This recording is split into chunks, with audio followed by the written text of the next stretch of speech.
tempat tinggalnya di dalam neraka. Awas. Makanya begini Bapak Ibu, klan Ba'alwi di Indonesia ini korban nenek moyang mereka. Mengapa mereka sangat percaya diri mereka adalah cucu Nabi? Itu gara-gara nenek moyang mereka. Yang pertama kali mencantolkan klan Ba'alwi kepada Nabi, kepada nasab Nabi, itu namanya Habib Ali bin Abu Bakar As-Sakron. Inilah orang yang paling bertanggung jawab, Pak, yang mencantolkan, mencangkokkan nasab Bani Ba'alwi kepada Rasulullah Sallallahu Alaihi Wasallam. Kalau yang sekarang ini cuman korban.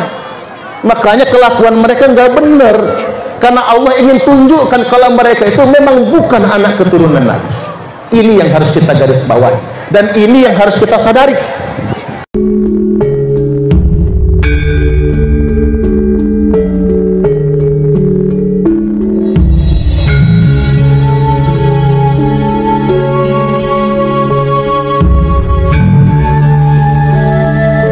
Saya nonton di YouTube, Pak, Tuan Rizik Syihab ceramah di ziarah kubur Banten, di makom Waliullah Maulana Hasanuddin Banten.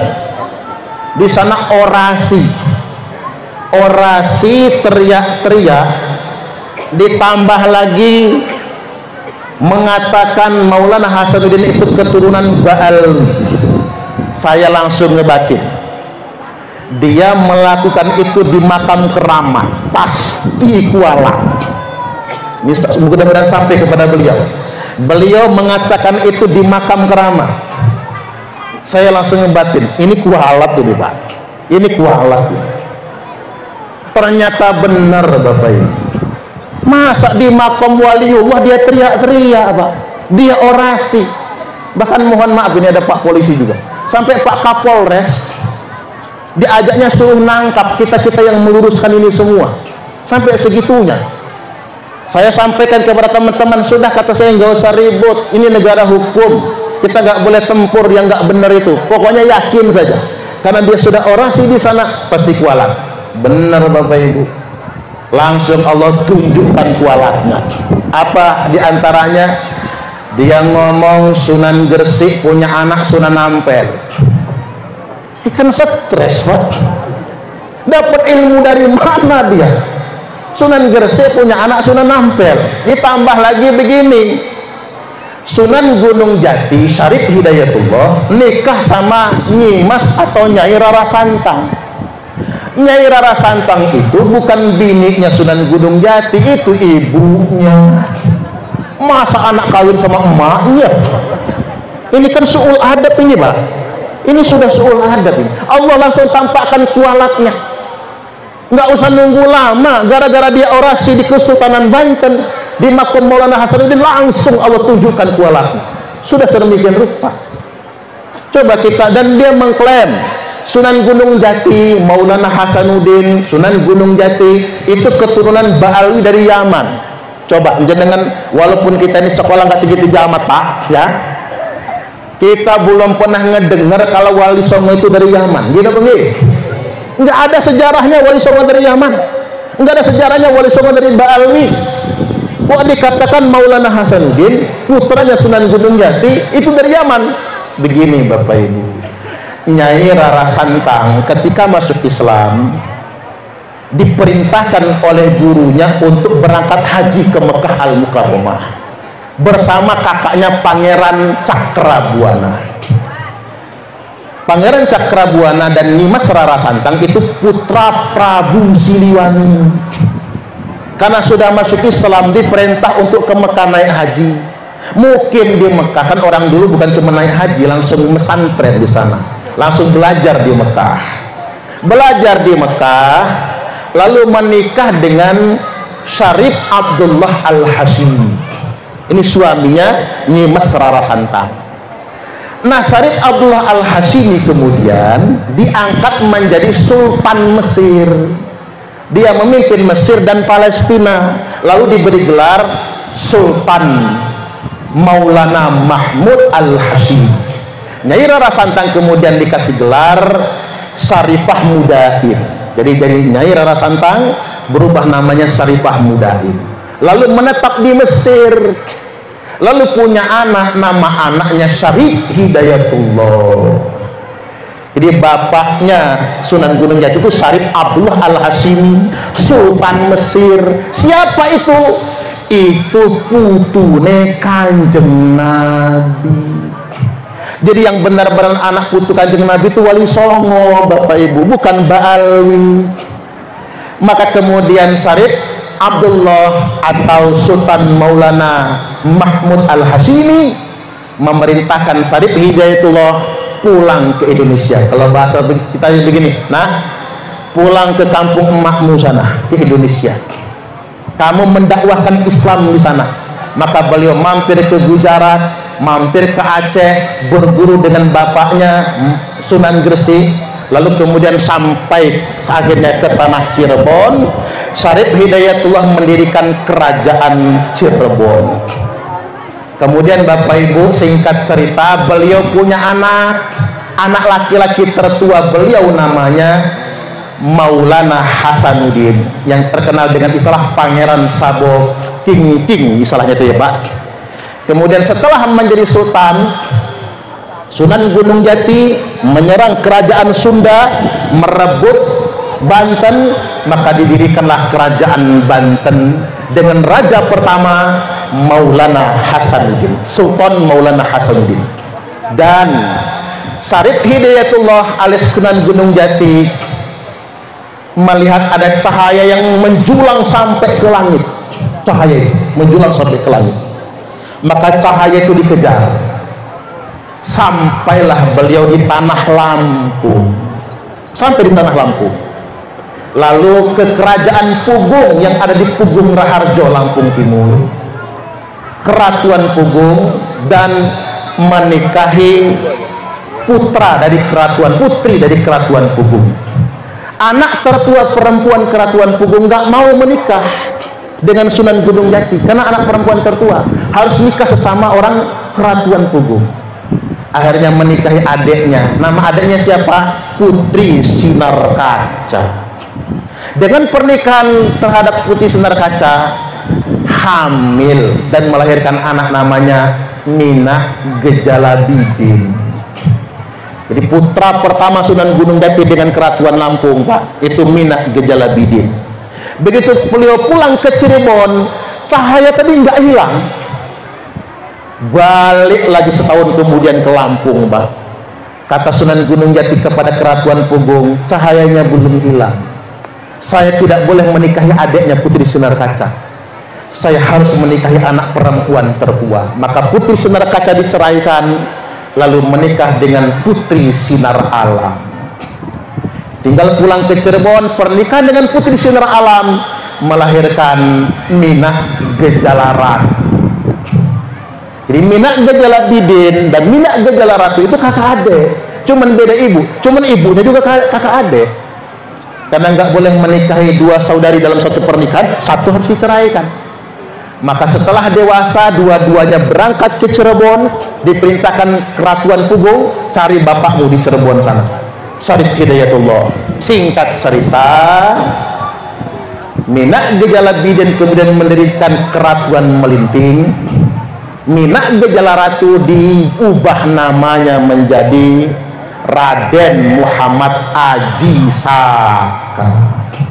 Raden Muhammad Aji Saka cuman dikasih bibit-bibit lada, kopi. Makanya Lampung tanah lado, Pak. Makanya orang Suwo harus nanam kopi, nanam lado. Karena itu kodrat buat tanah Lampung itu, kodrat buat tanah Lampung. Kopi, lada nggak boleh ditinggalkan. Panjenengan boleh nanam yang lain juga, tapi dua itu jangan ditinggalkan. Jadi padi, lada, kopi, itu wasiat dari Syarif Hidayatullah Sunan Gunung Jati. Maka beliau menetaplah di Lampung Selatan, mendirikan Keratuan Darah Putih. Nah, Ratu Darah Putih inilah, ratu itu bukan perempuan, Pak, perlaki-laki. Karena untuk adat Lampung dari Sai Batin itu kan mesti ratu nyebutnya, tidak boleh raja. Maka kemudian beliau punya cicit, nama cicitnya Raden Intan Kesumaratu I alias Raden Intan I. Cicit-cicitnya inilah yang perang melawan VOC, perang melawan Belanda. Raden Intan I punya putra namanya Raden Imba Kesumaratu II, dan punya adik Dalon Kesumaratu. Raden Imba Kesumaratu II perang sampai Tanggamus, sampai Semaka perangnya itu Pak, lawan VOC. Panglima tempurnya dari Banten, makanya Lampung sama Banten pasti temenan, nggak bisa enggak, pasti temenan. Karena ngapa? Kakaknya Raden Muhammad Haji Saka, Maulana Hasanuddin, ngirim orang-orang sakti dari Banten Pak, untuk membantu Raden Muhammad Haji Saka, untuk membantu Raden Intan perang di Lampung ini. Maka selalu begitu. Makanya kalau terjadi perang pasti itu Lampung itu sama Banten, karena kodrat sejarahnya sedemikian rupa. Maka Raden Imba Kesumaratu II ditangkap VOC, dipenjara di Batavia, diasingkan di Timor Belanda, lalu kemudian dibunuh sampai sedemikian rupa. Yang selamat cuman istrinya karena hamil. Siapa yang dikandung?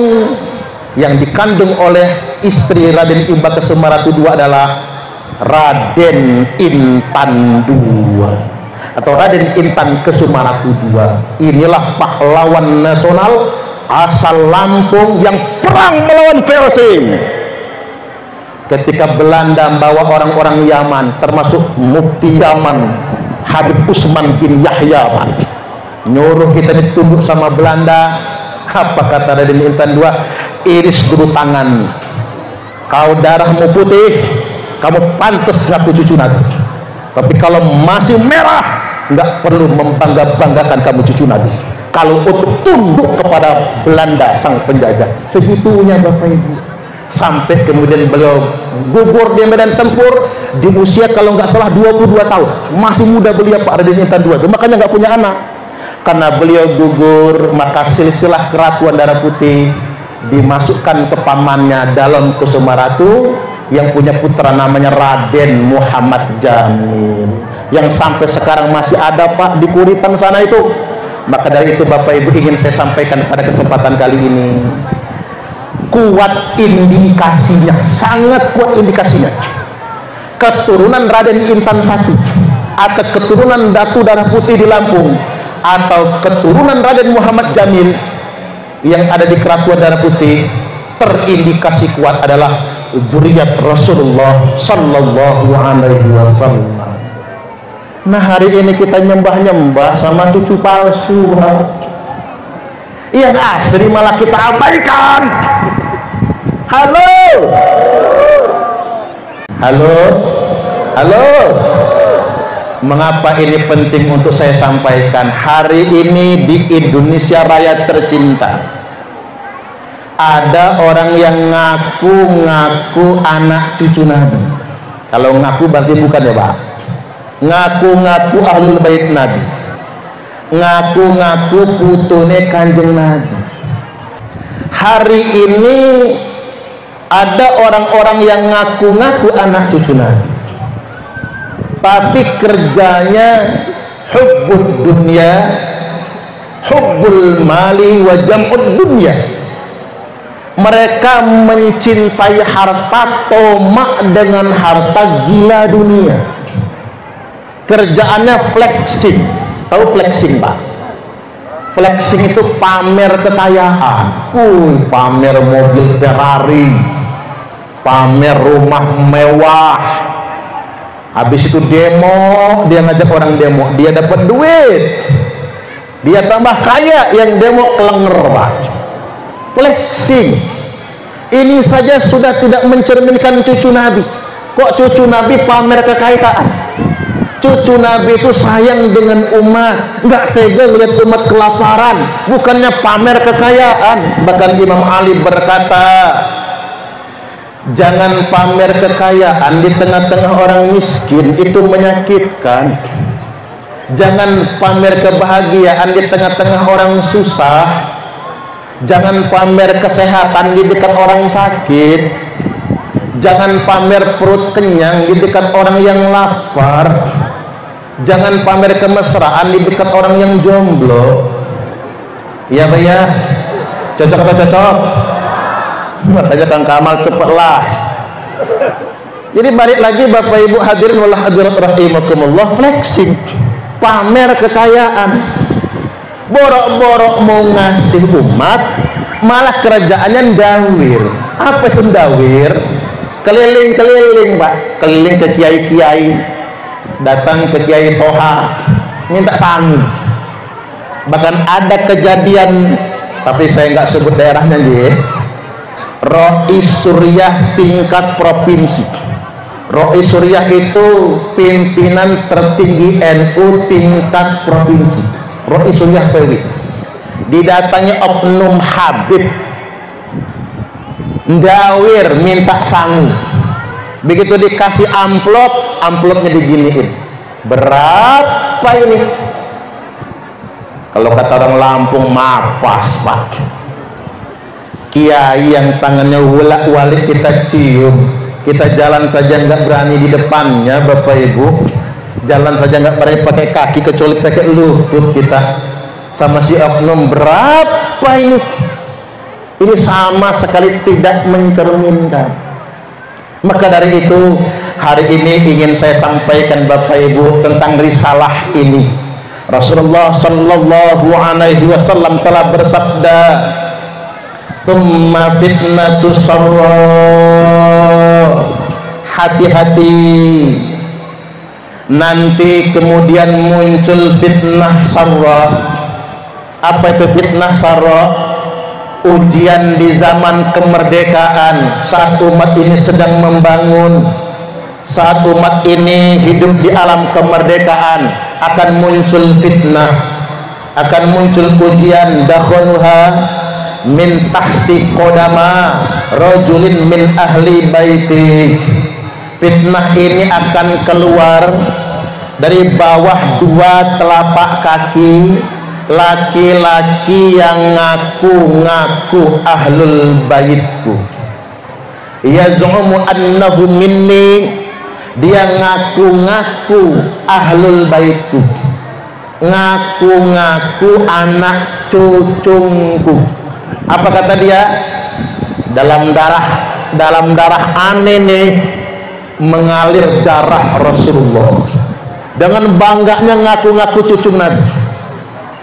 Muhammad itu kakek ente apa kakek aneh? Sampai segitunya.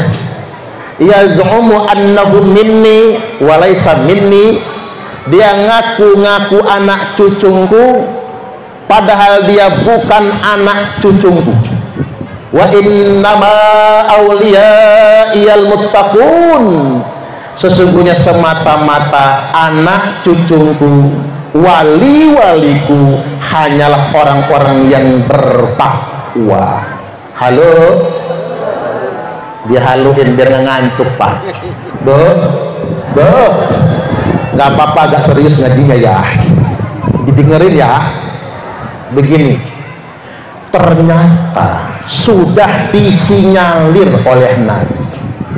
Disinyalir itu bahasa Indonesianya apa ya Pak ya?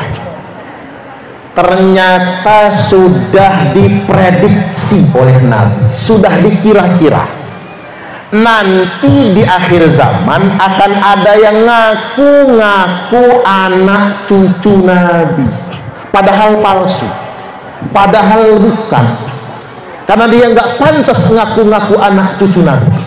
Nah, ini yang benar-benar harus kita garis bawahi pada kesempatan kali ini. Orang-orang yang ngaku-ngaku anak cucu Nabi wajib menunjukkan bukti. Nah, sekarang begini, buat keluarga besar Nahdlatul Ulama dimanapun Anda berada, sekarang sejarah NU sudah disimpangkan orang Pak.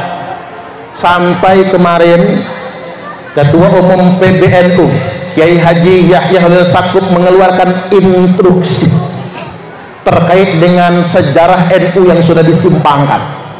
Ternyata ngapura bukan cuma sejarah NU, Ansor juga.